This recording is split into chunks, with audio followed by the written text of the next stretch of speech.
This is for you. Okay. All right, we're all set.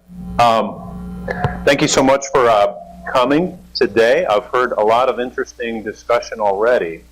You know, when a lot of us put these presentations together, which I did a few weeks ago, we sort of pull things from our own experience, right, from our own heads. I'm really excited to hear that a lot of the themes I've heard today are some of the ones that I've certainly observed. I'm going to talk about just a little bit here when it comes to trends in commuter rail. My premise are several of the issues that you see on the screen there. What's going on? What does it take to develop or maintain commuter rail? Well, one thing is you got to have political will because you need the funding, right? We live in a political world. There are other decisions. There are other priorities. How do we get those funds in place? You need folks who are patient and persistent to get those projects underway. You've heard some of the challenges today with NIMBYs, with environmental, getting projects going. We'll talk about that just a little bit. Shortage of industry resources. Very happy to hear so many educational topics covered today. How do we get folks interested? How do we train them up? And lastly, what is happening on the freight railroad network and how does that affect the rail? Those are the four things I'll talk about just here briefly a little bit. First of all, I just wanted to share a couple of the baselines, or a couple of the points that I'll use come from a couple different commuter rail systems. We at Parsons Brinkerhoff work with most of the commuter rail networks in the country, but a couple of them I personally know pretty well. One is Metra. I call them a legacy operator down in Chicago because that system has been in operation for well over 150 years. Sort of the basis of that was the private railroads who operated that service. What are some of the issues that Metra and their peers in Philadelphia or New York or Boston are having? Well, for one thing, state of good repair. How many of you know what state of good repair is? I bet most of you do. Probably all of you do, really. Big issue, right? There's a lot of infrastructure, needs a lot of investment. Has the available funding been keeping pace with that over the decades? Generally, no, right?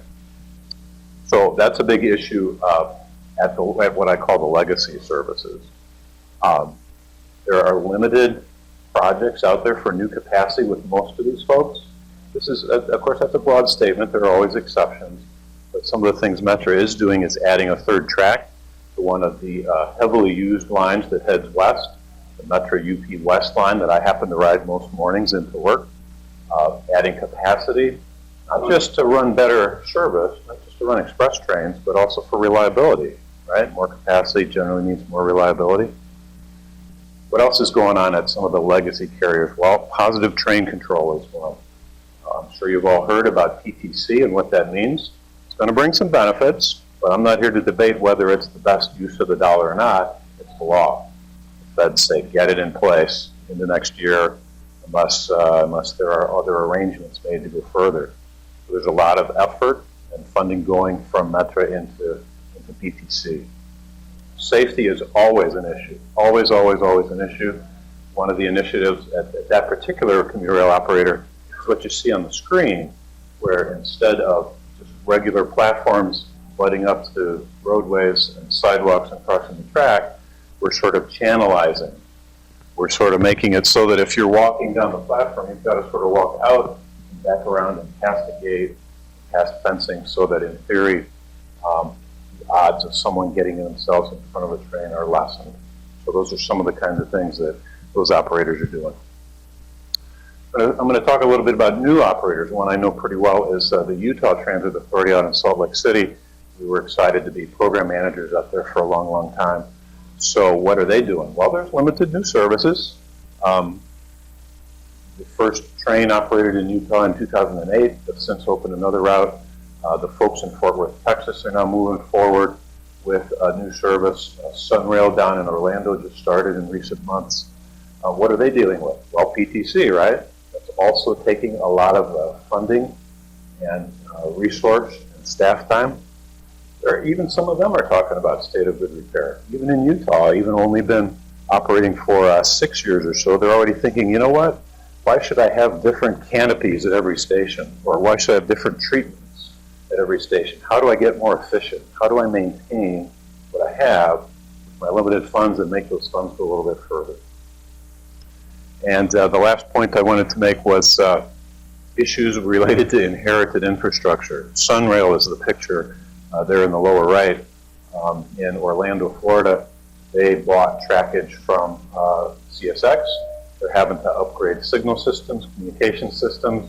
Those are issues that other new operators are dealing with when it comes to buying older infrastructure. Even right here in Michigan, my friends at MDOT are busy dealing with that right now, aren't they? Aren't you, Mike?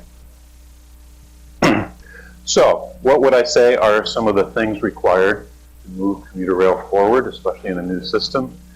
Got to have leadership, right? They got to be patient. They got to persevere. When those NIMBY issues come up, you got to be patient enough to work through those NEPA issues, listen, take actions that you can. But then guess what? Once you've got that federal approval, you can go forward as long as you have that support from your leadership behind you. What does that support look like? Well, it looks like funding. It looks like continuity. It looks like support from business communities. That was especially important in Salt Lake. The business and spiritual communities out there were very, very supportive of the new commuter rail system. It was one of the main reasons it was able to go forward. Multiple funding sources is always critical, right? Where's the money coming from? In today's environment, earmarks, of course, are sort of a bad word, but guess what? There are still discretionary places you can find funds. Tiger funds, the old New Starts approach, other creative approaches, local and regional approaches. Usually you got to put money together from more than one place, don't you? How long does a new project take? How long does a new commuter rail project take? Sort of sharing the timeline for the first Salt Lake City operation. March 01, feasibility study was done. Took about 7 years to the grand opening. That was pretty fast. It was very fast. You wouldn't want to count on that, but that might be a goal if you're starting a new system. And what did that get you? Well, you can see some of the statistics there. About 44 miles. They spent about $600 million. They serve in the range of 6,000 to 7,000 to 8,000 riders a day. A lot of the discussion we had earlier today has to do with staffing. Shortage of technical staff in particular.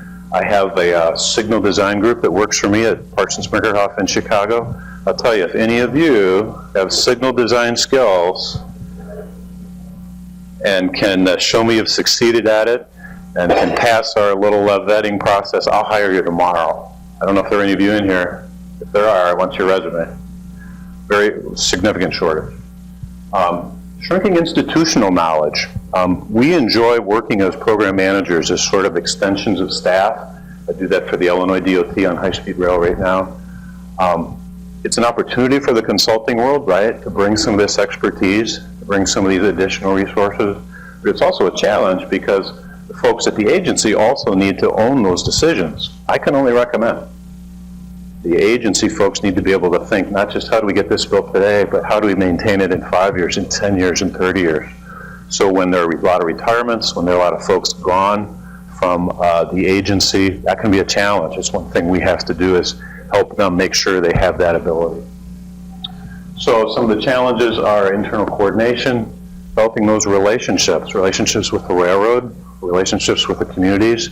We heard a lot about that this morning as well. Very, very important, both for us to do, but also for the actual agency staff to do too. Prompt decision making, isn't that a challenge in any of our organizations, isn't it? I love my lawyers. I love the state's lawyers. I know our agency lawyers. But you know what? Sometimes we need them to move a little bit faster. So that's one of our jobs, figure out how to get to that. I think this is my last message, and I'm right about out of time. Freight railroad industry impacts commuter rail quite a bit. Even if you have your own railroad, that's obviously the preferable situation, right? To own it or control it. Sometimes you still have to share, especially when you're expanding that service.